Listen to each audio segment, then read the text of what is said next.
ઓમ શ્રી ગણેશાય નમઃ. જય શ્રી કૃષ્ણ મિત્રો. આજે હું સરસ મજાની માં લક્ષ્મીની વાર્તા કહેવા જઈ રહી છું. આ વાર્તા જે કોઈ સાંભળશે તેના ઉપર માં લક્ષ્મી સદાય કૃપા બનાવી રાખશે. તો મિત્રો, આ લક્ષ્મીજીની પવિત્ર વાર્તા પૂરી ધ્યાનથી અંત સુધી સાંભળજો. આ એક ભક્તિભાવની વાર્તા છે અને આ વાર્તામાંથી એવું શીખવા મળે છે કે જો આપણે કોઈ પણ ભગવાનની પૂરી શ્રદ્ધા ભાવથી આપણે એનું ભક્તિ કરીએ છીએ, પૂજા પાઠ કરીએ છીએ, તો ભગવાન તે પૂજા પાઠનું ફળ આપણને જરૂર આપે છે અને એ ક્યારેય નિષ્ફળ નથી જતું.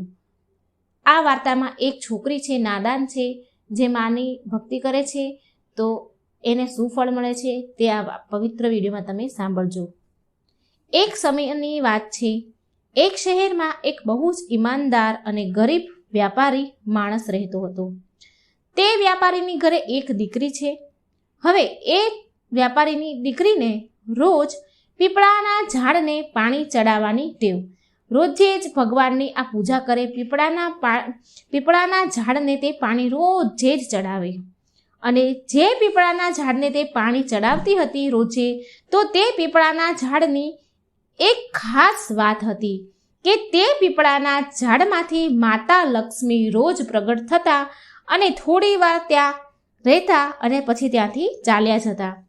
તો એક દિવસ જ્યારે તે છોકરી પીપળાના ઝાડને જળ ચડાવવા માટે આવી, તો તે સમયે પીપળાના ઝાડમાંથી માતા લક્ષ્મી પ્રગટ થયા અને લક્ષ્મી માતાએ એ છોકરીને પૂછ્યું કે શું તું મારી સખી સહેલી બનીશ, મારી મિત્ર બનીશ? પણ તે વેપારની છોકરી નાદાન હતી. એટલે લક્ષ્મી માને કહે છે કે માં, હું પહેલાં મારા ઘરે જઈને મારા પિતાજીને પૂછી લઉં અને પછી હું તમને કહીશ. અને પછી તે વેપારીની છોકરી ઘરે આવે છે અને પછી તેના પિતાજીને આ વાત કહે છે કે પિતાજી, જ્યારે હું પીપળાના ઝાડને પાણી ચડાવી રહી હતી, તો તેમાંથી માં લક્ષ્મી પ્રગટ થયા અને માતા લક્ષ્મીએ મને કહ્યું કે શું તું મારી સખી સહેલી બનીશ, મારી મિત્ર બનીશ? તો મારે શું કરવું જોઈએ પિતાજી? તો મેં તેમને એવું કહ્યું માતાજીને કે હું મારા પિતાજીને પૂછીને આવું, પછી હું તમને કહીશ. તો પિતાજી મને કહો મારે શું કરવું જોઈએ? આ સાંભળી વ્યાપારી તેના પિતાજી ખૂબ ખુશ થયા અને બોલ્યા કે સ્વયં લક્ષ્મી માતાએ તને સખી બનાવવાનું કહ્યું? અરે દીકરી, આનાથી મોટું સૌભાગ્ય બીજું શું હોય કે માતા લક્ષ્મી તને સહેલી બનાવવા માંગે છે? બેટા, જા તું માતાજીને જઈને હા કહે છે કે હું તમારી સખી સહેલી બનીશ. અને બીજા દિવસે તે છોકરી પીપળાના ઝાડને પાણી ચડાવવા માટે જાય છે. અને જ્યારે તે પાણી ચડાવવા ગઈ ત્યારે ફરીથી મા લક્ષ્મી તે પીપળાના ઝાડમાંથી પ્રગટ થયા અને ફરીને મા લક્ષ્મીએ તે વ્યાપારીની દીકરીને પૂછ્યું કે બેટા, તું મારી સખી સહેલી બનીશ? ત્યાર પછી તે વ્યાપારીની દીકરી બોલી, હા મા લક્ષ્મી, હું તમારી સહેલી જરૂર બનીશ. લક્ષ્મી માતા અને તે વેપારીની છોકરી હવે સહેલી બની ગયા, બહેનપણીઓ બની ગયા. થોડા સમય બંનેને સાથે વીત્યો. રોજ જે આ પાણી ચડાવવા જાય, માતાજી તેમાંથી પ્રગટ થાય અને રોજ જે બંને વાતો કરે અને બંને પાક્કી સહેલી બની ગઈ. એક દિવસ જ્યારે વ્યાપારીની છોકરી જળ ચડાવવા માટે ગઈ, તો ત્યારે લક્ષ્મી માતાએ વ્યાપારીની છોકરીને પૂછ્યું કે તું મારા ઘરે ભોજન કરવા માટે આવજે. હવે આ માતા લક્ષ્મી અને દીકરી એટલી બધી મિત્રતા બંને વચ્ચે બની ગઈ, ગાઢ મિત્રતા બની ગઈ. એટલે માતા લક્ષ્મીએ તેને ભોજન કરવા માટે તેના ઘરે આમંત્રિત કરી. હવે આ વાત તે છોકરીએ ઘરે જઈને તેના પિતાજીને કહ્યું. માતા લક્ષ્મી મને ઘરે બોલાવે છે જમવા માટે, તે તેના પિતાજીને કહે છે. શું લક્ષ્મી માતા ઘરે જમવા માટે, લક્ષ્મી માતાના ઘરે જમવા માટે હું જઈ શકું ખરી પિતાજી? તેના પિતાજીની તે આજ્ઞા લે છે. આ વાત સાંભળી પેલા વ્યાપારી, તેના પિતા તો એટલા બધા ખુશ થઈ ગયા કે માતા લક્ષ્મી મારી દીકરીને સ્વયં તેના ઘરે જમવા બોલાવે છે. લક્ષ્મી માતાએ એના પિતા એને કહે છે કે શું લક્ષ્મી માતાએ તને જમવા માટે તારા ઘરે બોલાવી? તે આશ્ચર્યચકિત થઈ ગયા અને પછી કહ્યું, બેટા, આનાથી વધારે સૌભાગ્યની વાત શું હોય? કોણ એવું સૌભાગ્યશાળી હોય જેને મા લક્ષ્મી પોતાના ઘરે ભોજન કરવા માટે બોલાવે? બેટા, તું બહુ ભાગ્યશાળી છે. જા બેટા, તું મા લક્ષ્મીના ઘરે જમવા જજે. પછી બીજા દિવસે તે છોકરી માતા લક્ષ્મીના ઘરે જમવા માટે ગઈ અને જેવી તે છોકરી માતા લક્ષ્મીના ઘરે જમવા માટે ગઈ તો મા લક્ષ્મી તેની સહેલીનું સ્વાગત કર્યું. શાલ ઓઢાડીને મા લક્ષ્મીએ તેનું સન્માન કર્યું. તેને શાલ ઓઢાડી, તેને સોનાના સિક્કા આપ્યા અને સોનાની થાળી પણ આપી. ખૂબ માતા લક્ષ્મીએ તેની સહેલીનો આદર સત્કાર કર્યો અને બેસવા માટે તો સોનાનો બાજોટ પણ આપ્યો અને તેની સહેલીની, તેની સખી સહેલી, તેની બેનપણીને 36 પ્રકારના સ્વાદિષ્ટ ભોજન પણ જમાડ્યા. તે છોકરીએ પેટ ભરીને જમ્યું અને ખૂબ ખુશ થઈ, કારણ કે તે બહુ ગરીબ હતી. પછી તેના ઘરે જવાની તે તૈયારી કરવા લાગી. એટલે માતા લક્ષ્મી તેની સહેલીને કહે છે કે હું પણ તારા ઘરે જમવા માટે આવીશ. એટલે તે છોકરી બોલી, હા માતાજી, હા લક્ષ્મીમાં, જરૂર તમે મારા ઘરે જમવા આવજો, હું તમને સરસ જમાડીશ. પછી તે વ્યાપારીની છોકરી તેના ઘરે આવી ગઈ. ઘરે પહોંચી અને એક જગ્યા પર શાંતિથી ઉદાસ થઈને બેસી ગઈ. હવે વ્યાપારી તે સમયે ઘરે ન હતા અને થોડી વાર થઈ એટલે તે દીકરીના પિતા તે વ્યાપારી ઘરે આવ્યા અને તેણે જોયું કે તેની છોકરી ઉદાસ થઈ શાંતિથી એક જગ્યા પર બેસી ગઈ છે અને ચિંતા કરી રહી છે. અને પછી તેના પિતાજીએ તેને કહ્યું કે બેટા, તું કેમ ચિંતામાં છે? તારું મોં કેટલું બધું ઉદાસ છે અને આમ શાંતિથી કેમ બેસી રહી છે? શું વાત છે બેટા? ત્યારે તેની દીકરી બોલે છે કે પિતાજી, આજે હું માતા લક્ષ્મીના ઘરે જમવા ગઈ હતી. ત્યાં હું જમીને આવી છું અને મને માતા લક્ષ્મીએ કહ્યું કે હું પણ તારા ઘરે જમવા માટે આવીશ. એટલે માતા લક્ષ્મી આપણા ઘરે કાલે જમવા માટે આવવાના છે. પિતાજી, મા લક્ષ્મીએ મારું સ્વાગત બહુ સારી રીતે કર્યું. મેં તો આજ સુધી એવું ક્યાંય જોયું જ ન હતું. મને સોનાના સિક્કા આપ્યા, સોનાની થાળી આપી અને સોનાનો બાજોટ પણ મને બેસવા માટે આપ્યો અને મને 36 પ્રકારના સ્વાદિષ્ટ ભોજન જમાડ્યા મા લક્ષ્મીએ. ખૂબ આદર સત્કાર અને મારું સન્માન કર્યું મા લક્ષ્મીએ. પણ પિતાજી, મને એ વાતની ચિંતા થાય છે કે હું માતા લક્ષ્મીને શું જમાડીશ? આપણી પાસે તો કંઈ પણ નથી. આપણે કેટલા બધા ગરીબ છીએ. માતાને સારું બનાવીને કેવી રીતે ખવડાવીશ? સારું બનાવીને ખવડાવવા માટે આપણી પાસે અને આપણે તેને આપવા માટે આપણી પાસે કંઈ જ નથી. કોઈ સિક્કા, કોઈ સોનું કે કંઈ જ પણ માતાજીને આપણે આપવા માટે આપણી પાસે નથી. ત્યારે વ્યાપારીએ તેની દીકરીને કહ્યું કે બેટા, તું ચિંતા ના કર. તું આપણા ઘરને છાણથી સારી રીતે પૂરા ઘરને લીપી નાખજે અને ખાસ કરીને પૂરા ઘરની સારી રીતે સાફ સફાઈ કરી નાખજે અને પછી એક દીવો પ્રગટાવજે જે ચારેય તરફથી પ્રગટતો હોય, ચારેય તરફથી એક દીવો જગતો હોય તેવો દીવો પ્રગટાવજે અને તે દીવો લક્ષ્મી માતાનું નામ લઈને પ્રગટાવજે અને એ દીવાને ચૂલા પાસે લઈને બેસી જજે. માતાજી બધું જ સારું કરશે ને આપણી બધી મુશ્કેલીઓનો હલ થઈ જશે. હવે તે છોકરીએ તેના પિતાજીના કહેવા પ્રમાણે એવું જ કર્યું જેવું તેના પિતાએ કહ્યું. તે છોકરીએ પૂરા ઘરની સરસ સાફ સફાઈ કરી, પૂરા ઘરને છાણથી લીપી દીધું અને દીવો પ્રગટાવ્યો અને માતા લક્ષ્મીના નામનો દીવો હાથમાં લઈ અને એક હાથમાં લાડવો લઈ અને રસોઈના ચૂલા પાસે બેસી ગઈ. ચૂલો બહાર આંગણામાં ફળિયામાં હતો એટલે એ દીવો લઈ અને તે ચૂલા પાસે બેસી ગઈ. બન્યું એવું કે ત્યારે અચાનક એક જગ્યા પર એક રાણી નદી પાસે સ્નાન કરી રહી હતી. તેણે તેના ઘરેણાં નદીના કિનારે મૂક્યા અને તે નદીમાં નહાવા માટે, સ્નાન કરવા માટે ચાલી ગઈ. તો ત્યાં જે સોનાનો હાર હતો તે બહુ કિંમતી હતો. તે હારને ત્યાંથી એક ચીલે ઉઠાવી લીધો અને તે હાર ઉઠાવીને મોંમાં લઈને જઈ રહ્યો હતો. જ્યારે તે ચીલ હાર લઈને ઉડી રહ્યો હતો તો તેની નજર આ વ્યાપારીની છોકરી પર પડી અને તેના હાથમાં એક લાડવો હતો. ચીલ ભૂખ્યો હતો એટલે તે ચીલ હાર ત્યાં નીચે મૂકી અને છોકરીના હાથમાંથી લાડવો છીનવીને લઈ ગયો અને ઉડી ગયો. વ્યાપારીની છોકરી સોનાનો હાર જોઈને તે બહુ પ્રસન્ન થઈ ગઈ અને તે હાર લઈને તે છોકરી બજારમાં ગઈ. બજારમાં જઈ એક સોનાની દુકાનમાં ગઈ અને સોનીને તે સોનાનો હાર આપ્યો અને સોનીએ તે હારના બદલામાં પૈસા આપ્યા તે છોકરીને.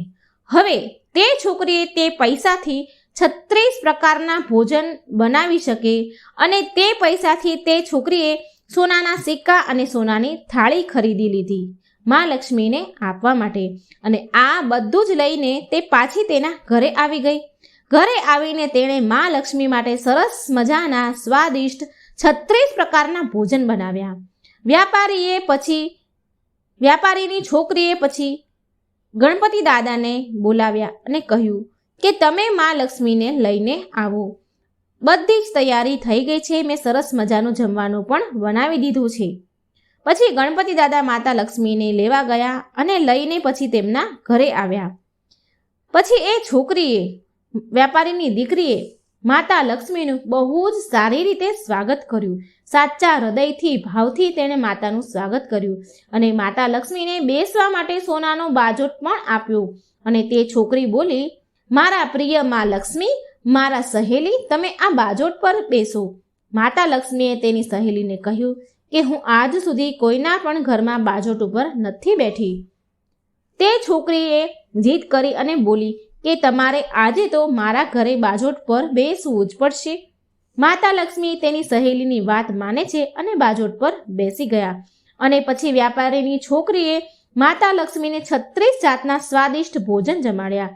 અને જેવી રીતે માતા લક્ષ્મીએ તેના ઘરે તેનું સ્વાગત કર્યું હતું તેવી જ રીતે એ છોકરીએ માતા લક્ષ્મીનું સ્વાગત કર્યું. અને જેવું મા લક્ષ્મીએ સ્વાદિષ્ટ ભોજન 36 પ્રકારના ભોજન જમાડ્યા હતા, ઠીક એવી જ રીતે આ છોકરીએ પણ, માતા લક્ષ્મીની સહેલીએ પણ માતાજીને 36 પ્રકારના સ્વાદિષ્ટ ભોજન જમાડ્યા. અને જેવું માતા લક્ષ્મીએ કર્યું એવું જ તે છોકરીએ પણ કર્યું. આ બધું જોઈ, આવી શ્રદ્ધા, ભક્તિ, વિશ્વાસ જોઈ, મન સાફ હૃદય જોઈ મા લક્ષ્મી તેની સહેલીથી ખૂબ ખુશ થયા, ખૂબ પ્રસન્ન થયા અને તેની સહેલીને બહુ બધું ધન દોલત આપી, જેનાથી તે વ્યાપારી અને તે છોકરીની ગરીબી દૂર થઈ ગઈ. તે લોકોએ તેનું જીવન ખૂબ ખુશીથી વિતાવ્યું. તો મિત્રો, આ હતી લક્ષ્મીમાની વાર્તા. અને આ કહાનીમાંથી આપણને એવો બોધ મળે છે કે જો સાચા મનથી અને સાચા હૃદયથી ભગવાનની પૂજા પાઠ કરવામાં આવે તો એ પૂજા પાઠ ક્યારેય નિષ્ફળ નથી થતા. ભોળા મન અને નિસ્વાર્થ ભાવથી કરેલી ભક્તિ ક્યારેય વ્યર્થ નથી જતી. ભગવાન હંમેશા આપણી સાથે જ હોય છે, પણ આપણે તેને જોઈ નથી શકતા. સારા હૃદયથી યાદ કરો અને ભક્તિ કરો તો તે હર એક ક્ષણ આપણી સાથે જ છે. તો મિત્રો, હું આશા રાખું છું કે મારી આ વાર્તા તમને સારી લાગી હશે. આ લક્ષ્મી માતાની વાર્તા સાંભળવાથી મા લક્ષ્મીની કૃપા સદાય આપણી ઉપર રહે છે. મારી ભગવાનને પ્રાર્થના છે, મા લક્ષ્મીને પ્રાર્થના છે કે આ વાર્તા સાંભળનારા મારા વાલા મિત્રોનું ઘર હંમેશા ખુશીઓથી મહેકતું રહે. જય લક્ષ્મી માં. શુક્રવારના દિવસે મહાલક્ષ્મીની વ્રત કથા સાંભળવાનો ખૂબ જ મહિમા છે. મહાલક્ષ્મી ખૂબ જ પ્રસન્ન થાય છે. તો મિત્રો, આપણે માતા લક્ષ્મીની, ભગવાન વિષ્ણુની સરસ મજાની કથા સાંભળીશું, માતાજીનો મહિમા સાંભળીશું. વિડીયો અંત સુધી જોજો. માતાજીની, લક્ષ્મીજીની વાર્તા અધૂરી છોડતા નહીં. પૂરા ધ્યાનથી, મનથી અંત સુધી વિડીયોને સાંભળજો. વિડીયો સારો લાગે તો લાઈક અને શેર કરવાનું ભૂલશો નહીં. કોમેન્ટ બોક્સમાં માતાજીનું નામ પણ જરૂર લખજો. જય મા લક્ષ્મી. એક ગામમાં ગરીબ એક બ્રાહ્મણ રહેતા હતા. એ નિયમિત રૂપથી ભગવાન શ્રી વિષ્ણુની પૂજા કરતા હતા અને તેની ભક્તિથી પ્રસન્ન થઈને ભગવાન વિષ્ણુએ તેને દર્શન દીધા અને તેને મનોકામના માંગવા માટે કહ્યું. તો બ્રાહ્મણ કહે છે, બ્રાહ્મણ બોલ્યા કે મારી ઈચ્છા છે કે શ્રી લક્ષ્મીજીનો નિવાસ સદાય મારા ઘરમાં થઈ જાય. આ સાંભળી ભગવાન વિષ્ણુએ કહ્યું, લક્ષ્મીજીને પ્રાપ્ત કરવાનો સરળ માર્ગ બ્રાહ્મણને બતાવ્યો. ભગવાન વિષ્ણુ કહે છે કે મંદિર સામે એક સ્ત્રી દરરોજ આવે છે અને છાણા થાપે છે. તું એને તારા ઘરે આવવાનું નિમંત્રણ આપજે. એ સ્ત્રી દેવી લક્ષ્મી છે. એના ઘરે આવી જવા બાદ તારું ઘર અન્ન ધનથી ભરાઈ જશે. તારા ઘરે બોલાવીશ તો તારું ઘર ધનથી ધાન્યથી ભરાઈ જશે. આમ કહીને ભગવાન વિષ્ણુ અંતર ધ્યાન થઈ ગયા. બીજા દિવસે સવારે 4 વાગે બ્રાહ્મણ મંદિર સામે જઈને બેસી ગયા અને લક્ષ્મીજી પણ છાણા થાપવા માટે આવ્યા. તો બ્રાહ્મણે તેને એના ઘરે આવવા માટે નિવેદન કર્યું. એ સ્ત્રીને બ્રાહ્મણની વાત સાંભળી લક્ષ્મીજી સમજી ગયા કે આ બધું શ્રી હરિ વિષ્ણુ ભગવાનના કહેવાથી થયું છે. લક્ષ્મીજીએ બ્રાહ્મણને કહ્યું, તું મહાલક્ષ્મીનું વ્રત કર. મહાલક્ષ્મીએ એમનું અસલ દિવ્ય સ્વરૂપ પ્રગટ કર્યું અને લક્ષ્મીજીએ કહ્યું બ્રાહ્મણને કે તું મહાલક્ષ્મીનું વ્રત કરજે. 16 દિવસ વ્રત કર અને 16મા દિવસે ચંદ્રમાને અર્ઘ્ય આપવાથી તારી સર્વ મનોકામના પૂરી થશે. બ્રાહ્મણે દેવીના કહ્યા અનુસાર વ્રત અને પૂજન કર્યું અને દેવીને ઉત્તર દિશા તરફ મુખ રાખીને પોકારવા લાગ્યા લક્ષ્મીજીને, અને લક્ષ્મીજીએ તેમનું વચન પૂરું કર્યું. એ દિવસથી આ વ્રત પૂરી શ્રદ્ધાથી કરવામાં આવે છે. જે ભક્ત પૂરી શ્રદ્ધાથી મનથી આ વ્રત કરે છે તો મા લક્ષ્મી તેની સર્વ મનોકામના પૂરી કરે છે અને મા લક્ષ્મી તેની કૃપા સદાય એના ભક્ત પર વરસાવે છે. બોલો મહાલક્ષ્મીની જય. લક્ષ્મીજીની બીજી કથા. ભગવાન વિષ્ણુ અને લક્ષ્મીજીની આ કથા છે. એક સમયની વાત છે. એકવાર મહાલક્ષ્મી અને ભગવાન વિષ્ણુ પૃથ્વી પર વેશ બદલીને આવ્યા ભ્રમણ કરવા માટે. સાધુ અને સાધ્વીનું વેશ ધારણ કર્યું. એટલે મહાલક્ષ્મી ભગવાન વિષ્ણુને પૂછે છે કે સ્વામી, તમે પૃથ્વીલોક પર કયા ઉદ્દેશથી આવ્યા છો? શું કોઈ ભક્ત ઉપર સંકટ આવ્યું છે કે તમે પણ અને મને સાથે પણ તમે લઈ આવ્યા છો? એટલે શ્રી હરિ હસીને બોલ્યા કે દેવી, આ મૃત્યુલોક તો સહુ પોતાના કર્મ અનુસાર કષ્ટ ભોગવે છે.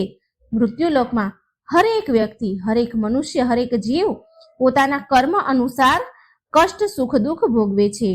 હું એ જોવા માંગુ છું કે આટલા કષ્ટ સહન કર્યા બાદ પણ શું પુણ્ય કમાય છે મનુષ્ય? ભક્તિ કરે છે કે નહીં? તો સૌથી પહેલા શ્રી હરિ અને મહાલક્ષ્મી એક ધનવાન શેઠના ઘરે પહોંચે છે. ત્યાં જઈને દરવાજે ઊભે રહીને શેઠજીને અવાજ દે છે, બોલાવે છે. અવાજ સાંભળીને શેઠજી બહાર આવ્યા. ભગવાન બોલ્યા કે શેઠજી, તમારા ઉપર તો મહાલક્ષ્મીની બહુ કૃપા છે ને, છતાંય તમે દુઃખી કેમ છો? આનું શું કારણ છે? મહાલક્ષ્મી અને ભગવાન વિષ્ણુ સાધુ રૂપમાં શેઠજીને આવું પૂછે છે. શેઠજી એમને જોઈને રડવા લાગ્યા અને બોલ્યા કે હે સાધુ મહારાજ, મારા કષ્ટનું કારણ આ ઘર જ છે જેને તમે લક્ષ્મીજીની કૃપા કહો છો. મારું બધું જ ધન મારા દીકરાઓ લઈ ગયા. મારા દીકરાઓએ લઈ લીધું અને મને અને મારી પત્નીને અહીં છોડીને ચાલ્યા ગયા. હવે હું આ ઘરમાં મારી પત્ની અને હું બંને રહીએ છીએ અને મારી પત્ની બહુ બીમાર છે. એ હંમેશા તેના દીકરાઓને યાદ કર્યા કરે છે. જો આ ધન જ ન હોત ને તો લાલચ પણ ન હોત, અમારા દીકરા અમારી પાસે હોત. આ સાંભળીને ભગવાન વિષ્ણુ બોલે છે, શેઠજી, તમારા દુઃખનું કારણ તમારું ધન નથી પણ તમારા કર્મ છે. તમે ધન ગરીબો પર અત્યાચાર કરીને કમાયા છો અને બાળકોનું એ ધનથી પાલન પોષણ કર્યું છે. આટલું બોલીને મહાલક્ષ્મી અને ભગવાન ત્યાંથી ચાલ્યા ગયા. આગળ ચાલ્યા પછી તેમને એક ખેડૂત મળે છે જે મરેલા બળદ પાસે બેસીને રડી રહ્યું હતું. મહાલક્ષ્મીએ તેને કહ્યું કે ભાઈ, તું કેમ રડી રહ્યો છે? ખેડૂત બોલ્યો કે ધનના લાલચના કારણે આ બળદ મરી ગયો છે. વધારે ધન કમાવાની લાલચમાં હું એને દિવસમાં ખેતરોમાં કામ કરાવતો અને રાતમાં કુલ્હોમાં લગાવી દેતો હતો, પણ કાલથી મારે ભૂખ્યા જ રહેવું પડશે. જો સંસારમાં ધન ન હોત ને તો મને લાલચ પણ ન આવત અને આજે મારો બળદ જીવતો હોત, મરત નહીં. તો લક્ષ્મીજીએ કહ્યું, સ્વામી, આ શું માયા છે? હું તો એમ વિચારતી હતી કે સંસારમાં ધન વૈભવના કારણે મારી પૂજા લોકો કરે છે, પણ લોકો તો ધનથી જ હેરાન પરેશાન છે. ત્યારે ભગવાન શ્રી હરિ બોલ્યા, ના દેવી, એમ નથી. આ બધા કર્મના ફળ છે. આ બળદ એક સાહુકાર હતો ગયા જન્મમાં, જે લોકોને ઉધાર તો આપતો, ઉધાર આપીને તેનો ગુલામ બનાવી લેતો હતો અને ખૂબ કામ કરાવી લેતો હતો અને એનાથી દિવસ રાત કામ કરાવતો. એનું ઋણ ચૂકવવા માટે આ જન્મમાં એ બળદ બન્યો અને આજે એનું ઋણ ઉતરી ગયું તો એ અવસાન પામ્યું. તો લક્ષ્મીજી બોલ્યા, પરંતુ સ્વામી, આ બધા પાછળ ધન જ તો મોટું કારણ છે. આ સાંભળીને શ્રી હરિ વિષ્ણુ કહે છે, ચાલો આગળ ચાલીએ. આગળ થોડે દૂર બહાર એક ઝૂંપડી પાસે પહોંચ્યા. એ ઝૂંપડી આગળ દીવો જગતો હતો. ભગવાન શ્રી હરિને મહાલક્ષ્મી આગળ ચાલ્યા તો એક ઝૂંપડી દેખાણી અને એ ઝૂંપડીની બહાર દીવો પ્રગટતો હતો. ભગવાન વિષ્ણુ ત્યાં ઝૂંપડી પાસે ગયા અને બહાર ઊભા રહીને બૂમ પાડી કે કોઈ છે ઘરમાં, અમને ભોજન કરાવો.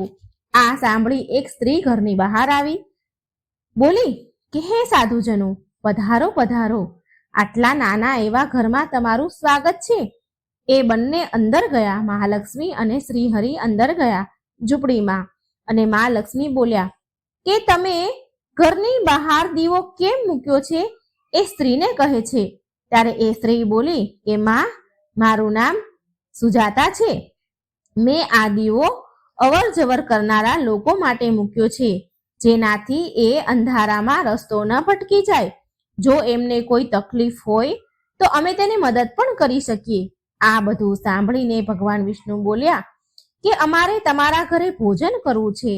આ સાંભળી સુજાતા બોલી કે હે સાધુ મહારાજ, તમારે થોડો સમય રાહ જોવી પડશે ભોજન માટે, કારણ કે મારા પતિ હજી શેઠજીના ઘરે કામ કરી રહ્યા હશે. એ મજદૂરી કરીને જે કમાઈને લાવશે એમાંથી ખાવાનો સામાન લાવશે, ત્યારે જ હું તમને ભોજન કરાવી શકીશ. આ સાંભળી લક્ષ્મીજી બોલ્યા કે તારી પાસે તો ધન નથી, જો તારા પતિ કંઈ નહીં લાવે તો શું થશે? સુજાતા બોલી કે શ્રી હરિ અને મહાલક્ષ્મીની કૃપાથી એક સમયનું ભોજન તો અમને જરૂર મળી જાય છે. એ અમારા માટે ઘણું છે, ઘણું બધું છે. એટલું અમારા માટે ભગવાનની કૃપાથી અમે અત્યાર સુધી ક્યારેય ભૂખ્યા નથી સૂતા, તો આજે પણ ભૂખ્યા નહીં સૂઈએ. આનાથી વધારે લાલચ અમને નથી.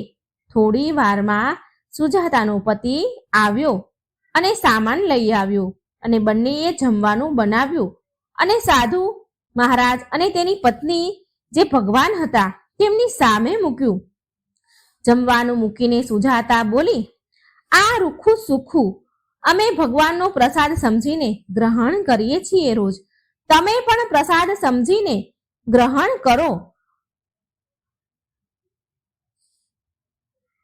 તમે પણ પ્રસાદ સમજીને જમો. આનાથી તમને સંતોષ મળશે, સંતુષ્ટિ મળશે.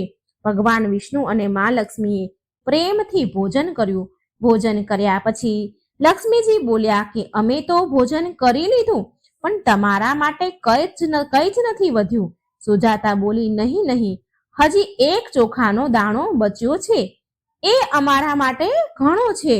ભગવાનનો પ્રસાદ ચાખવા પણ મળી જાય ને તો એ પરમ સૌભાગ્યની વાત છે. બંને પતિ પત્નીનું સમર્પણ પ્રેમ જોઈને ભગવાન વિષ્ણુ અને મા લક્ષ્મી એના અસલ સ્વરૂપમાં પ્રગટ થયા. શ્રી હરિ બોલ્યા કે સૌથી મોટું ફળ સંતોષનું છે. ધન બધા માટે જરૂરી છે, પરંતુ લાલચમાં ફસાયેલો માણસ એ ધનનું પણ સુખ નથી ભોગવી શકતો. તમે બંને આજે પોતે ભૂખ્યા રહીને અમને ભોજન કરાવ્યું છે. આજથી આ ઘરમાં અન્ન ધનના ભંડાર ભર્યા રહેશે. બંને પતિ પત્ની એના ચરણોમાં પડી ગયા અને બોલ્યા, ભગવાન, જો તમારે અમને કંઈક આપવું જ હોય તો તમારી ભક્તિ પ્રદાન કરો, તમારી ભક્તિ આપો. ભગવાન વિષ્ણુ અને મા લક્ષ્મીએ તેને આશીર્વાદ આપ્યા અને અંતર ધ્યાન થઈ ગયા. એ દિવસથી બંને પતિ પત્ની ભજન અને સત્સંગમાં બધો જ સમય વિતાવા લાગ્યા. બોલો જય શ્રી હરિ ભગવાન વિષ્ણુની જય, મહાલક્ષ્મીની જય. મહાલક્ષ્મીની વૈભવલક્ષ્મીની વ્રત કથા. એક સમયની વાત છે. એક શહેરમાં શીલા નામની સ્ત્રી એના પતિ સાથે રહેતી હતી. શીલા ઘણી ધાર્મિક સ્વભાવની હતી અને ભગવાનની કૃપાથી એને જે કંઈ પ્રાપ્ત થયું હતું એને એમાં ઘણો સંતોષ હતો. શહેરનું જીવન જરૂર જીવતી હતી શીલા, પણ શહેરના જીવનનો રંગ તેના પર હજી ચડ્યો ન હતો. ભજન, કીર્તન, ભક્તિભાવ અને પરોપકારનો ભાવ એનામાં હજી પણ હતો. એ એના પતિ અને તેની ગૃહસ્થીમાં ખુશ હતી. આડોશ પાડોશના લોકો તેના વખાણ પ્રશંસા કરતા હતા. જોતા જોતામાં સમય ઘણો બદલાયો, ઘણો વીત્યો અને તેનો પતિ કુસંગતનો શિકાર થઈ ગયો. એ અમીર બનવાનું સપનું જોવા લાગ્યો. વધારે ને વધારે ધન મેળવવાની લાલચમાં ખોટા રસ્તા પર ચાલી નીકળ્યો. જીવનના રસ્તા પર ભટકવાના કારણે તેની સ્થિતિ ભિખારી જેવી થઈ ગઈ. ખરાબ મિત્રો સાથે સંગત થઈ ગઈ. ખરાબ મિત્રો સાથે રહેવાથી તે દારૂ, જુગાર અને નશાવાળા પદાર્થોનું સેવન કરવા લાગ્યો. આ ખરાબ આદતોના કારણે તેને બધું જ ખોઈ દીધું. તે શીલા સાથે મારપીટ કરવા લાગ્યો. શીલાના ઘરેણા ગીરવે મૂકી દીધા. તેનું ઘર અને તેની આવી પરિસ્થિતિ જોઈ અને શીલા બહુ દુઃખી રહેવા લાગી. પરંતુ એ ભગવાન પર બહુ શ્રદ્ધા રાખતી હતી, ભગવાન પર વિશ્વાસ રાખવા વાળી હતી અને તેને ભગવાન પર બહુ વિશ્વાસ હતો. એક દિવસ બપોરના સમયમાં તેના ઘરના દરવાજે કોઈકે દરવાજો ખખડાવ્યો. એટલે શીલાએ દરવાજો ખોલ્યો તો સામે પાડોશના ડોશીમાં ઊભા હતા. માજીના ચહેરા ઉપર એક વિશેષ તેજ, પ્રેમ અને સ્નેહ હતો. એમના ચહેરા પર સ્નેહ છલકી રહ્યો હતો. દેવી જેવા દેખાતા હતા. શીલાએ માજીને ઘરની અંદર લાવી અને બેસવા માટે કહ્યું. માજી બોલ્યા, કેમ શીલા, મને ઓળખી નહીં તું? દર શુક્રવારે લક્ષ્મીજીના મંદિરે ભજન કીર્તન કરવા માટે તું આવતી હતી ને? એ સમયે ત્યાં હું આવું છું. છતાં પણ શીલા કંઈ સમજી નહીં. પછી એ માજી બોલ્યા, શીલા, તું બહુ દિવસથી મંદિર કેમ નથી આવી? તો હું તને જોવા આવી છું. તને મેં બહુ દિવસથી મંદિરમાં જોઈ નહીં, તો હું તને જોવા આવી. માજીના અતિ પ્રેમ ભર્યા શબ્દથી શીલાનું હૃદય પીગળી ગયું. માજીના સરસ પ્રેમના વ્યવહારથી શીલાને ઘણી શાંતિ મળી અને શીલાએ તે માજીને તેના ઘરની પરિસ્થિતિની બધી જ વાત કરી, બધું સંભળાવ્યું. આ બધું સાંભળીને માજી બોલ્યા, મા લક્ષ્મી તો પ્રેમ અને કરુણાનો અવતાર છે. તેમના ભક્તો પર હંમેશા મમતા રાખે છે. માટે તું ધીરજ રાખ અને માતા લક્ષ્મીનું વ્રત કર. આનાથી બધું જ સારું થઈ જશે. શીલાના પૂછવા પર માજીએ તેને વ્રતની બધી જ વિધિ કહી. માજી બોલ્યા, બેટા, મા લક્ષ્મીનું આ વ્રત બહુ સરળ છે. આ વ્રતને વૈભવ લક્ષ્મી વ્રત કહેવાય છે. આ વ્રત કરવાવાળાની બધી જ મનોકામના પૂરી થાય છે અને એ સુખ સંપત્તિ અને તેને યશ પ્રાપ્ત થાય છે. તે દિવસે વ્રતનો સંકલ્પ કર્યો. શીલા આંખો બંધ કરીને બોલી, તો આંખો ખોલી તો કોઈ સામે હતું નહીં. એ વિચારવા લાગી કે આ માજી ક્યાં ગયા? એ માજી બીજા કોઈ નહીં પણ સાક્ષાત માતા લક્ષ્મી હતા. બીજા દિવસે શુક્રવાર હતો તો સવારે વહેલા ઉઠી સ્નાન કરીને સ્વચ્છ વસ્ત્ર પહેરીને શીલાએ માજીના કહ્યા પ્રમાણે પૂરા મનથી વૈભવ લક્ષ્મીનું વ્રત કર્યું. અંતે પ્રસાદનો ભોગ લગાવ્યો. આ પ્રસાદ શીલાએ સૌથી પહેલા એના પતિને આપ્યો, તેના પતિને ખવડાવ્યો. પ્રસાદ ખાતાની સાથે તેના પતિના સ્વભાવમાં ઘણો બધો ફરક પડી ગયો. તેણે શીલાને મારકૂટ કરવાનું બંધ કર્યું અને હેરાન પણ ન કરી. તેના મનમાં વૈભવ લક્ષ્મી વ્રત માટે શ્રદ્ધા વધી ગઈ. શીલાએ પૂરી શ્રદ્ધા અને ભક્તિથી 21 શુક્રવારનું વ્રત પૂર્ણ કર્યું. 21મા શુક્રવારે કહ્યા પ્રમાણે ઉદ્યાપન વિધિ કરીને 7 સ્ત્રીઓને વૈભવ લક્ષ્મી વ્રતની 7 પુસ્તકો ઉપહારમાં આપ્યા. પછી માતા લક્ષ્મીના ધન લક્ષ્મીના સ્વરૂપની છબીને વંદન કરીને માને મનમાં તે પ્રાર્થના કરવા લાગી. ધન લક્ષ્મી સ્વરૂપની છબીને વંદન કરી અને પ્રાર્થના કરવા લાગી કે હે મા ધનલક્ષ્મી, મેં તમારું વૈભવ લક્ષ્મીનું વ્રત કરવાની માનતા કરી હતી. એ વ્રત આજે મેં પૂર્ણ કર્યું છે. મારી બધી જ વિપત્તિ સંકટ દૂર કરો માં. અમારું બધાનું કલ્યાણ કરજો. જેને સંતાન ન હોય તેને સંતાન આપો. સૌભાગ્યવતી સ્ત્રીને અખંડ સૌભાગ્ય આપો, કુંવારી દીકરીને મનગમતો ભરથાર આપો. તમારું આ ચમત્કારી વૈભવ લક્ષ્મી વ્રત જે પણ સ્ત્રી કરે તેની બધી જ વિપત્તિ દૂર કરો, બધાને સુખ સંપત્તિ આપો. આવું બોલીને લક્ષ્મીજીના ધનલક્ષ્મી સ્વરૂપની છબીને શીલાએ પ્રણામ કર્યા. વ્રતના પ્રભાવથી શીલાનો પતિ સારો બની ગયો. સારો કુસંગત એણે છોડી દીધી, બધો નશો કરવાનો છોડી દીધો અને મહેનત કરી, તનતોડ મહેનત કરીને ધન કમાવા લાગ્યો. અને શીલાના ગીરવે મૂકેલા ઘરેણા પણ એણે છોડાવી દીધા. ઘરમાં ધનનો વરસાદ વરસ્યો, ઘરમાં પહેલાની જેવી સુખ શાંતિ છવાઈ ગઈ. તો આવો છે લક્ષ્મીજીના વૈભવ લક્ષ્મીજીના વ્રતનો પ્રભાવ. બોલો મહાલક્ષ્મીની જય. જય શ્રી હરિ વિષ્ણુ. હવે આપણે મા લક્ષ્મીના મહેલની કથા સાંભળીશું. એકવાર મા લક્ષ્મીએ માતા પાર્વતીને તેનો સુંદર અને ભવ્ય મહેલ જોવા માટે બોલાવ્યા. હવે આ તો મા લક્ષ્મીનો મહેલ, માટે તે મહેલમાં કોઈ પણ પ્રકારની કમી થોડી હોય. તે મહેલની ઝગમગાહટ, ચમક દૂર દૂર સુધી દેખાઈ રહી હતી. મોટા મોટા ઝરૂખા, અનેક પ્રકારના ફૂલ, સુંદર બગીચામાં જાત જાતના ફૂલો. માતા પાર્વતીએ સુંદર મહેલ જોયો. મહેલની સુંદરતા જોઈને મા તો હેરાન રહી ગયા. માતા પાર્વતીને માતા લક્ષ્મીથી થોડી ઈર્ષ્યા થઈ, એટલે મા પાર્વતી બોલ્યા, હું પણ મહાદેવને કહીશ અને એક આવો જ સુંદર મહેલનું નિર્માણ કરાવીશ. માતા લક્ષ્મીએ પાર્વતીજીને મજાક ઉડાડતા કહ્યું કે મહાદેવ તો ગળામાં સાપ લપેટીને ફરે છે, શરીર પર રાખ ચોપડીને ભભૂત ચોપડીને રહે છે અને ભાંગ પીધા કરે છે, બરફના ડુંગરા પર ફર્યા કરે છે. એ ક્યાં બનાવી શકે આવો મહેલ? મહાલક્ષ્મીની આવી વાત સાંભળી મા પાર્વતીને બહુ ખોટું લાગ્યું અને પછી એ ત્યાંથી ચાલ્યા ગયા અને તે મહાદેવ પાસે આવીને જીદ કરવા લાગ્યા કે મને પણ એક મહેલ જોઈએ. હું હમણાં જ મા લક્ષ્મીનો મહેલ જોઈને આવી છું, મને એનાથી પણ સુંદર મહેલ જોઈએ. મા પાર્વતીજી મહાદેવ પાસે હઠ કરવા લાગ્યા અને પાર્વતીજી કહે છે, તમે તો દેવોના દેવ મહાદેવ છો અને બધા દેવતા તો સુંદર સુંદર મહેલોમાં રહે છે, પણ તમે બરફના ડુંગરામાં રહો છો. આવી રીતે રહેવાથી તમારી માન પ્રતિષ્ઠામાં કમી આવી જશે, ઘટી જશે. આવી રીતે રહેવું તમને શોભા નથી દેતું મહાદેવ.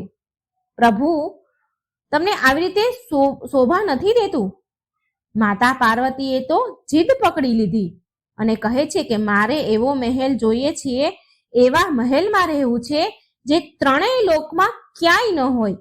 મહાદેવ બધું જ જાણતા હતા, પણ તે પાર્વતીજીને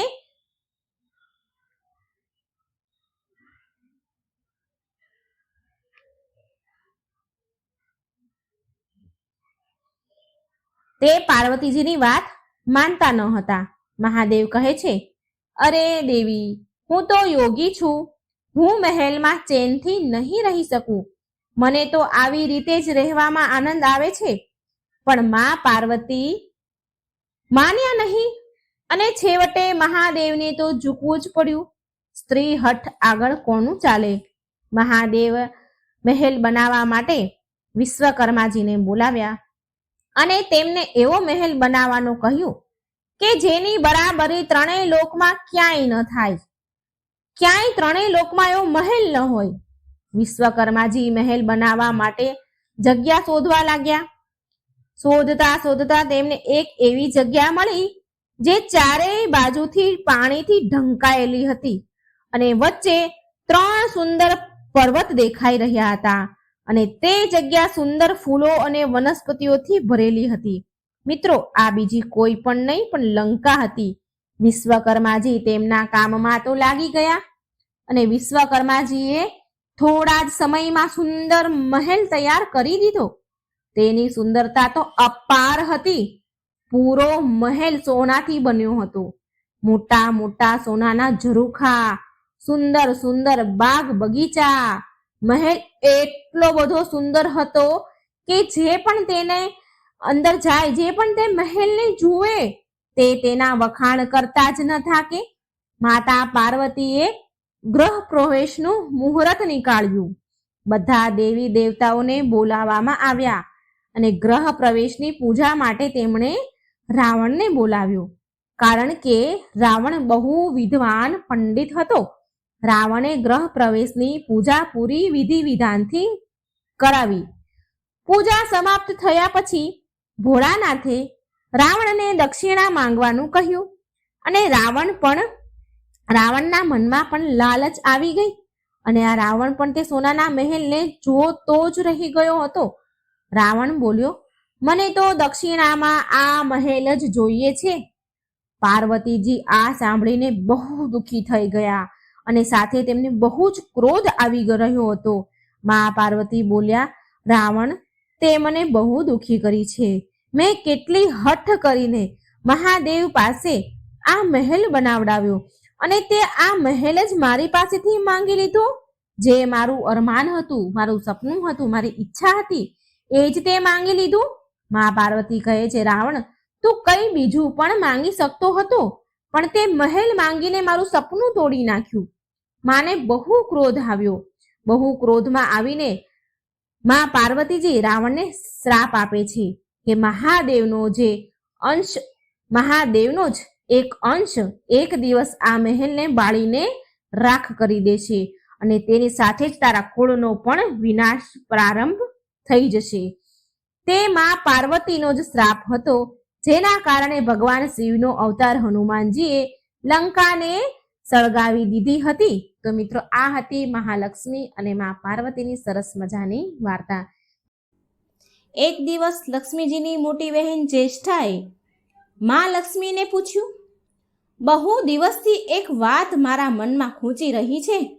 વિચાર કરું છું કે તને પૂછું કે નહીં. એટલે મા લક્ષ્મી કહે છે, બોલો મોટી બહેન, તમારા મનમાં એવી તે શું વાત છે? તારા મનમાં જે પણ વાત હોય, જે પણ સવાલ છે, નિસંકોચ મને પૂછી લે. આમ પણ કોઈ પણ વાત મનમાં ન રાખવી જોઈએ. તેનું સમાધાન કરી લેવું જ એ જ બુદ્ધિમત્તા છે, બુદ્ધિમાની છે. આમ હસીને મા લક્ષ્મી મોટી બહેનને કહે છે. એટલે મા લક્ષ્મીની મોટી બહેન જ્યેષ્ઠા બોલે છે, કુલક્ષ્મી છે જેનું નામ, હું હંમેશા વિચાર કરતી રહું છું કે સુંદરતામાં તો આપણે બંને બરાબર છીએ અને છતાં પણ ઘણા લોકો તારો આદર સત્કાર કરે છે. બધા લોકો તારો આદર સત્કાર કરે છે, તને માન આપે છે અને હું જ્યાં પણ જાઉં ત્યાં ઉદાસી છવાઈ જાય છે. મારે લોકોની નફરત, ઘૃણા અને ક્રોધનો શિકાર થવું પડે છે. જો કે આપણે બંને સગી બહેનો છીએ, તો પછી આમ કેમ? આ સાંભળી મા લક્ષ્મીજીએ તેની મોટી બહેનને હસીને જવાબ આપ્યો. મા લક્ષ્મી જવાબ આપે છે કે બહેન, સગી બહેન કે સુંદરતા હોવાના કારણે આદર સન્માન માન મળે એવું નથી હોતું. આદર સન્માન મેળવવા માટે આપણે કંઈક કરવું પડે છે.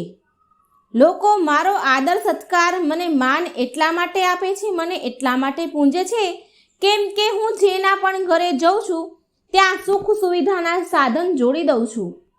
સંપત્તિ અને વૈભવથી આનંદિત થઈને લોકો મારો ઉપકાર માને છે અને ત્યારે મારી પૂજા થાય છે. અને આ તરફ બહેન, મોટી બહેન, તમારી એવી હાલત છે કે જેના પણ ઘરે તું પગ મૂકે, જ્યાં પણ જાય ત્યાં તેના ઘરમાં ગરીબી, રોગ અને મુશ્કેલીઓ આવે છે. કષ્ટોથી લોકો પીડાય છે અને આ કારણથી લોકો તને ઘૃણા અને નફરત કરે છે. કોઈ આદર નથી કરતું તારો. જો આદર સત્કાર માન જોઈએ ને તો લોકોને સુખ આપવું પડે, સુખ પહોંચાડવું પડે. મા લક્ષ્મીની વાત સાંભળી મોટી બહેન જ્યેષ્ઠા ખૂબ ગુસ્સે થઈ. તેને આ મા લક્ષ્મીની વાત મનમાં ચૂભી ગઈ. તેને એવું થયું કે લક્ષ્મીને તેના મહિમાનું અભિમાન છે. મા લક્ષ્મીની બહેન ગુસ્સેથી તડપી ઉઠી અને લક્ષ્મીજીને કહે છે કે લક્ષ્મી, તું મારાથી બધી જ રીતે, બધી વાતે નાની છો, અવસ્થામાં પણ અને પ્રભાવમાં પણ, અને તું મને ઉપદેશ આપી રહી છે. મને ઉપદેશ આપવાનો વિચાર પણ ન કરતી. ગુસ્સે થઈને મોટી બહેન બોલી, જો તને મારા વૈભવનો અહંકાર, તને તારા વૈભવનો અહંકાર છે ને, તો મારી પાસે પણ મારો એક પ્રભાવ છે. જો હું મારા પર આવી ગઈ ને તો તારા કરોડપતિ ભક્તને પણ રોડ પર લાવીને ભિખારી બનાવી શકું છું. મોટી બહેનની વાત સાંભળી મા લક્ષ્મી તો મંદ મંદ હસવા લાગ્યા અને હસતા હસતા મા લક્ષ્મી મોટી બહેનને કહે છે, બહેન તું મારાથી મોટી છે એટલે કંઈ પણ બોલી લે, હું સાંભળીશ. પણ જ્યાં સુધી પ્રભાવની વાત છે ને તો હું તારાથી કંઈ કમ નથી. જેને તું ભિખારી બનાવી દઈશ એને હું બીજા જ દિવસે રંકમાંથી રાજા બનાવી દઈશ. મા લક્ષ્મીની વાત સાંભળી મોટી બહેન જ્યેષ્ઠા બોલે છે, મારો મહિમા હજી તને તે જોયો છે જ ક્યાં? મારા પ્રભાવની તને હજી ખબર જ છે ક્યાં? જેની તું સહાયતા કરીશ ને તેને હું અન્નના એક એક દાણા માટે તરસાવીશ, એક એક દાણાનું મોહતાજ બનાવી દઈશ. તને ક્યાં હજી મારી શક્તિ, મારા પ્રભાવની ખબર છે? મોટી બહેન જ્યેષ્ઠા અહંકારથી મા લક્ષ્મીને બોલી. આ સાંભળી મા લક્ષ્મી બોલ્યા, જો બહેન જ્યેષ્ઠા, તું એ વ્યક્તિને એક એક દાણા માટે તરસાવીશ જેનાથી હું રીસાઈ જઈશ એને તું આ કરી શકે છે. તું એક એક દાણા માટે તરસાવી શકે છે, રાજામાંથી તું રંક બનાવી શકે છે, પણ એ કોને કે જેના ઉપર મારો હાથ ન હોય તેને તું કંઈ પણ કરી શકે છે. પણ મોટી બહેન જેના પર મારો હાથ છે, મારી કૃપા દ્રષ્ટિ છે, તેનો તો તું બાળપણ વાકો ના કરી શકે. આ સાંભળી મોટી બહેન જ્યેષ્ઠા ઘમંડમાં આવીને કહે છે, જો તું તારો પ્રભાવ બતાવવા માટે એટલી જ ઉતાવળી થઈ રહી છો તો તું કાલે તારો પ્રભાવ દેખાડીને જોઈ લે ને, ખબર પડશે કે કોણ શ્રેષ્ઠ છે. મોટી બહેન કહે છે, બોલ ક્યાં જઈશું? એટલે મા લક્ષ્મી બોલે છે. મા લક્ષ્મી કહે છે કે દૂર શું કામ જવું છે? અહીં પાસે જ અનુરાધાપુર ગામ છે, ત્યાં એક બ્રાહ્મણ રહે છે, દીનાનાથ બ્રાહ્મણનું નામ છે. તે બ્રાહ્મણ રોજ વિષ્ણુ ભગવાન શ્રી હરિની મંદિરમાં પૂજા કરવા જાય છે અને તે મારો પાકો ભક્ત પણ છે. તેના પર આપણે પોતપોતાનો મહિમા પ્રભાવ બતાવીશું એટલે ખબર પડશે. એટલે આ સાંભળી મોટી બહેન જ્યેષ્ઠા ઘમંડથી બોલી, અહમથી બોલી, હાથ ઝાટક્યો અને બોલી, ઠીક છે લક્ષ્મી, કાલે જોઈ લેજે, તારું માથું ઝૂકી જશે. આમ કહીને એ તો ચાલી ગઈ અને મા લક્ષ્મી ત્યાં જ ઊભા રહ્યા અને મોટી બહેનના આવા ક્રોધને અહંકારથી માં હસવા રહ્યા. બીજા દિવસ થયો એટલે બંને બહેનો અનુરાધાપુર ગામમાં ગયા. ત્યાં વિષ્ણુ ભગવાનના મંદિરમાં પહોંચી ગયા. તેમણે વેશ બંને બદલી નાખ્યો. સાધારણ સ્ત્રીનું રૂપ બંને બહેનોએ લઈ લીધું અને એ વિષ્ણુ ભગવાનના મંદિર પાસે બેસી ગઈ બંને બહેનો. આવતા જતા બધા જ લોકોની નજર તો તે બંને બહેનો પર પડે છે, પણ કોઈ ખાસ ધ્યાન નથી આપતું, કારણ કે ધ્યાન દેવાવાળી કોઈ વાત ન હતી. એટલે કે કારણ કે એક મંદિર હતું તે, અને મંદિરમાં તો રોજ દિન દુખિયા આવતા જ રહે છે, અને આ બંને બહેનોએ સાધારણ રૂપ લીધું હતું.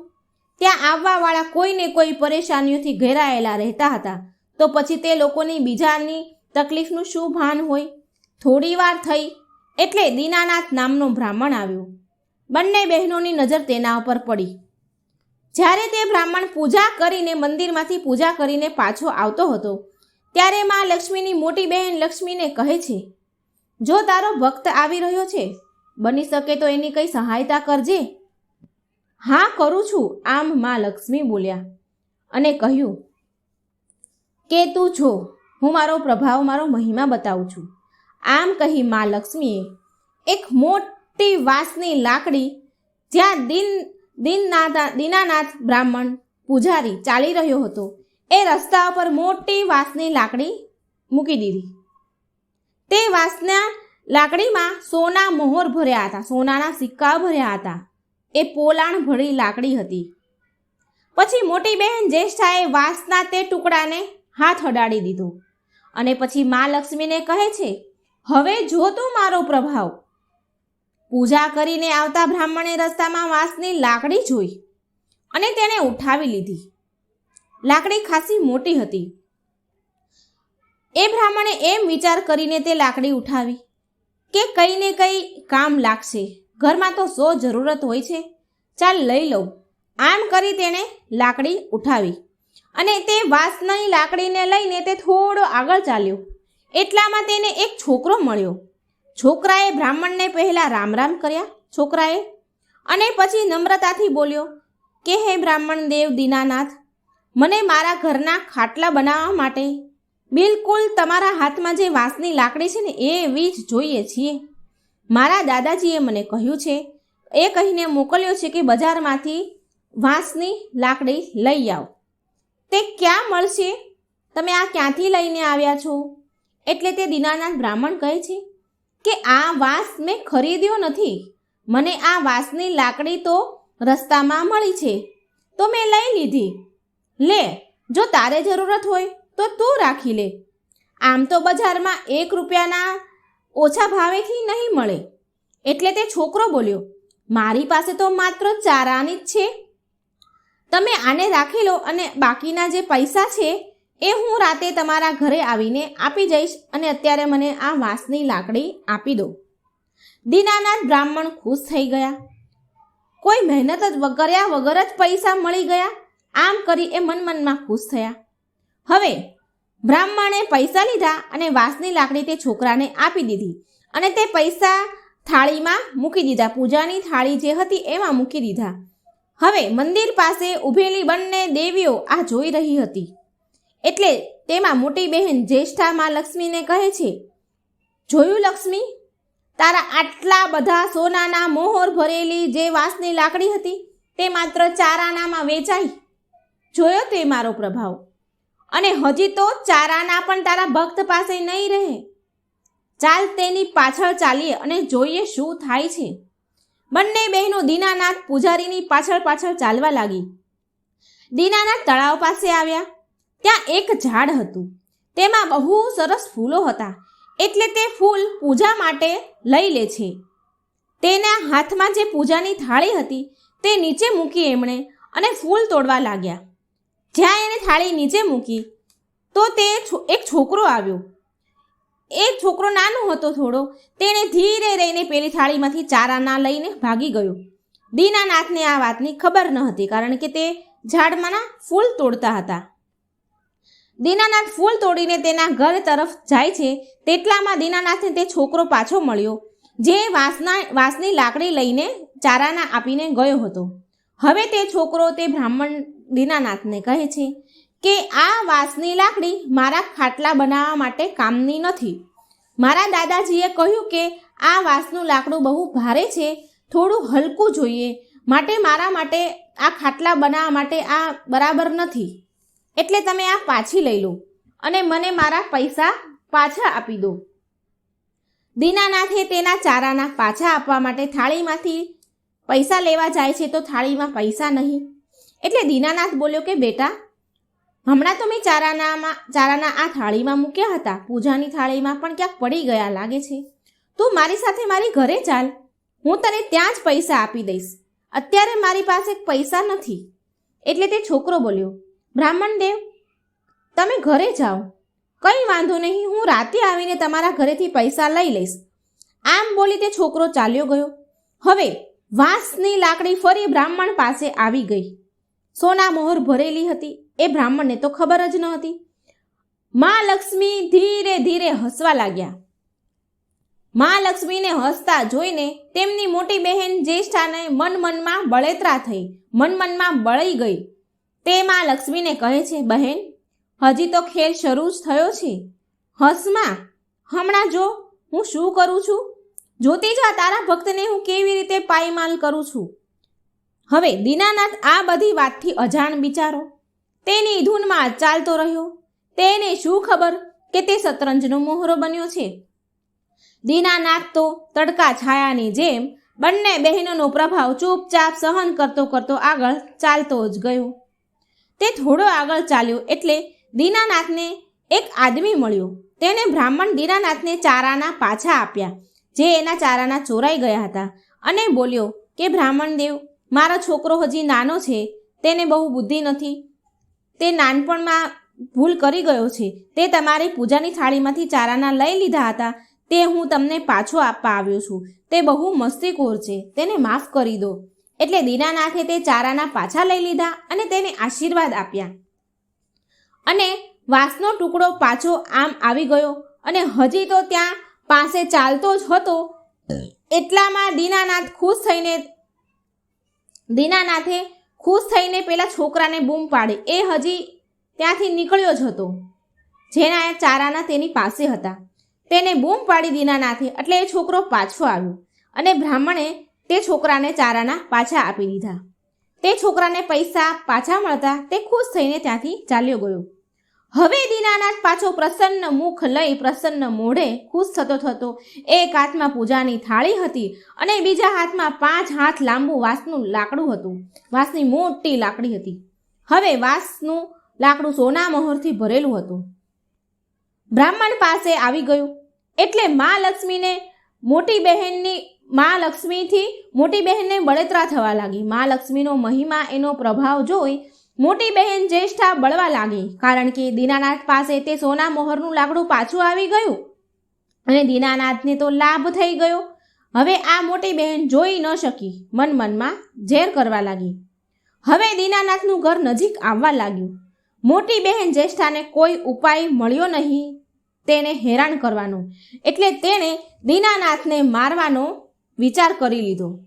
તેણે મા લક્ષ્મીને કહ્યું, લક્ષ્મી, હું ધન સંપત્તિ તો છીનવી જ લઉં છું, પણ સાથે સાથે તારા ભક્તના પ્રાણ પણ હું લઈ લઈશ. જો તું કઈ રીતે હું એને તડપાવીને મારું છું. મોટી બહેન જ્યેષ્ઠા મા લક્ષ્મીને આવું કહે છે. પણ મા લક્ષ્મીની મોટી બહેનની આવી વાત જોઈ મા લક્ષ્મીને કંઈ જ ફરક પડ્યો નહીં. મા લક્ષ્મીની મોટી બહેને તરત જ સાપનું રૂપ લઈ લીધું અને દોડીને ગઈ બ્રાહ્મણ જ્યાં જતો હતો એ રસ્તા પર. પણ આ જોઈને મા લક્ષ્મીને જરા પણ ગભરાહટ ના થઈ. મા લક્ષ્મી તો આમ ઊભા રહીને હસતા જ રહ્યા. દીનાનાથે સાપને જોયો. રસ્તામાં જતો હતો એ સાપને જોયો અને તે ચોંકી ગયો. તે ડરવા લાગ્યો. એક સાપ ફેણ ચડાવીને ફૂફાડા મારીને ત્યાં બેઠો છે રસ્તામાં. પ્રાણ તો બધાને જ વાલા હોય. ઉપાય મળતા બધા પોતાને સંકટમાંથી બચાવી જ લે છે. દીનાનાથે પણ બ્રાહ્મણે તે રસ્તો છોડી દીધો જ્યાં સાપ હતો અને બીજા રસ્તે ચાલવા લાગ્યો. પણ સાપ ફરી ત્યાં આડો ઉતર્યો જ્યાં દીનાનાથ ચાલે છે. પણ સાપ બનેલી મા લક્ષ્મીની બહેન જ્યેષ્ઠા તેને ક્યાં છોડવાની હતી? એ તો એ ગરીબના પ્રાણની તરસી હતી. તે સાપ દીનાનાથની આગળ પાછળ દોડતો રહ્યો. આમ તેમ તે દીનાનાથની આસપાસ જ ફરતો રહે. દીનાનાથ બહુ ગભરાઈ ગયો, ખૂબ ડરી ગયો અને હાથ જોડીને કહેવા લાગ્યો કે નાગ દેવતા, તમારું મેં કંઈ જ બગાડ્યું નથી, તમે શાંતિથી અહીંથી ચાલ્યા જાઓ.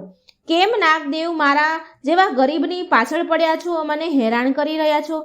કોઈ કારણ વગર કોઈ બ્રાહ્મણને હેરાન કરવું સારી વાત નથી. પણ એ સાપ તો જ્યેષ્ઠા કુલક્ષ્મીનું રૂપ હતું, જે દીનાનાથને કોઈ પણ રીતે કરડવા માંગતી હતી, પ્રાણ લેવા માંગતી હતી. દીનાનાથની પ્રાર્થનામાં એણે કંઈ ધ્યાન ન આપ્યું અને એ સાપ બસ ગુસ્સે થઈને ફૂફાડા જ મારતો રહ્યો. જ્યારે દીનાનાથની પ્રાર્થના અને કોશિશ કરી એને સાપ ભગાવવાની, પણ કોઈ અસર થયું નહીં. પછી દીનાનાથને થયું કે હવે સંઘર્ષ કરવો જ પડશે, નહીં તો આ મારો જીવ લઈ લેશે. આમ વિચારી દીનાનાથે તેના પ્રાણની રક્ષા માટે તેના હાથમાં જે વાંસની લાકડી હતી તે ભરપૂર જોર લગાવ્યું, ખૂબ જોર લગાવ્યું અને તે સાપ ઉપર મારી. સાપને તે વાંસ વાગ્યો અને જમીન પર પછડાતા વાંસના 2 ટુકડા થઈ ગયા અને તે વાંસના ટુકડામાં ભરેલા સોનાના સિક્કા ખખડીને જમીન પર પડ્યા, જેમ કે એવા ખખડ્યા કે જેમ માં લક્ષ્મી હસી રહ્યા છે. આ જોઈ દીનાનાથ તો હેરાન થઈ ગયો. મોઢામાં તો પહેલા ચીસ નીકળી ગઈ, કારણ કે આટલું બધું સોનું જોઈને કોણ હેરાન ના થઈ જાય? કોણ જોઈનારે? આંખો ફાડીને તે તો ઊભો જોતો જ રહ્યો. તે સોનાના સિક્કાના મોહરને જોતો જ રહી ગયો અને એક પલ તો તે દીનાનાથ સાપને ભૂલી જ ગયો. થોડી વાર પછી તેની નજર સાપ ઉપર પડી તો સાપને લાકડી વાગવાથી તે લોહી લુહાણની અવસ્થામાં આવી ગયો હતો, લોહી લુહાણ થઈ ગયો અને ઘાસ અને જે ઝાડીઓ હતી તે ઝાડી તરફ તે ભાગીને જઈ રહ્યો હતો. અને જ્યારે સાપ ગયા પછી બ્રાહ્મણ દીનાનાથે સોનાના સિક્કા લઈ લીધા અને બોલ્યો કે જય હો મા લક્ષ્મી, જય શ્રી હરિ વિષ્ણુ ભગવાન. આજે મારી જિંદગી ભરની દરિદ્રતા દૂર થઈ ગઈ. માં લક્ષ્મી, તમારો મહિમા કોણ જાણી શકે? હવે માં, તમારી ઘરે બેસીને જ હું પૂજા પાઠ કરીશ. અને પછી જલ્દી બધું જ સોનું ભેગું કર્યું અને તેની ધોતીમાં બાંધી લીધું અને ફટાફટ ઘરે જવા ચાલ્યો ગયો. હવે એક ઝાડના છાયા નીચે ઊભેલા માં લક્ષ્મી અને તેની મોટી બહેન. માં લક્ષ્મી તેની મોટી બહેન જ્યેષ્ઠાને પૂછી રહ્યા છે, કહી રહ્યા છે કે બોલો મોટી બહેન, તમારા શ્રેષ્ઠ હોવાનો, તમારા મોટા હોવાનો તમને શો લાભ મળ્યો? શું ક્યાં ગયો તમારો પ્રભાવ? હાંફતા માં લક્ષ્મીની બહેન જ્યેષ્ઠાને કહ્યું. માં પેલીને વાગ્યું હતું, જ્યેષ્ઠા મોટી બહેન એટલે તો એ હાંફી રહ્યા હતા. અને માં લક્ષ્મી એને કહી રહ્યા છે કે કોઈ એમ જ શ્રેષ્ઠ નથી બનતું. શ્રેષ્ઠતા કોઈને કંઈ આપવાથી મળે છે, કોઈને હેરાન કરવાથી નહીં. કોઈની પાસેથી કંઈ છીનવાથી શ્રેષ્ઠતા નથી મળતી. જ્યારે તે બ્રાહ્મણના જીવનમાં પ્રવેશ કર્યો ત્યારે તે ઉદાસ થઈ ગયો, પણ મને મળવાથી તે પ્રસન્ન થઈ ગયો અને મારી અને શ્રી હરિની જય જયકાર કરવા લાગ્યો. અને એટલા માટે જ મારી એ પૂજા કરશે, કારણ કે એની દરિદ્રતા દૂર થઈ ગઈ. તો શ્રેષ્ઠતા એમ જ નથી મળતી. કોઈને કંઈ આપવાથી, કોઈને પ્રસન્ન કરવાથી શ્રેષ્ઠતા મળે છે. જ્યેષ્ઠા મોટી બહેન માં લક્ષ્મીની ઉદાસ થઈને ઊભી વાત જ સાંભળતી રહી અને માં લક્ષ્મી સામે તેણે માથું ઝુકાવી દીધું. તો મિત્રો, આ હતી માં લક્ષ્મી અને એમની મોટી બહેન જ્યેષ્ઠા કુલક્ષ્મીની વાર્તા. તો મિત્રો, જો મારી વાર્તા સારી લાગી હોય તો મારી ચેનલને લાઈક, સબસ્ક્રાઈબ અને શેર જરૂર કરજો. જય શ્રી કૃષ્ણ. રાધે રાધે. Thank you.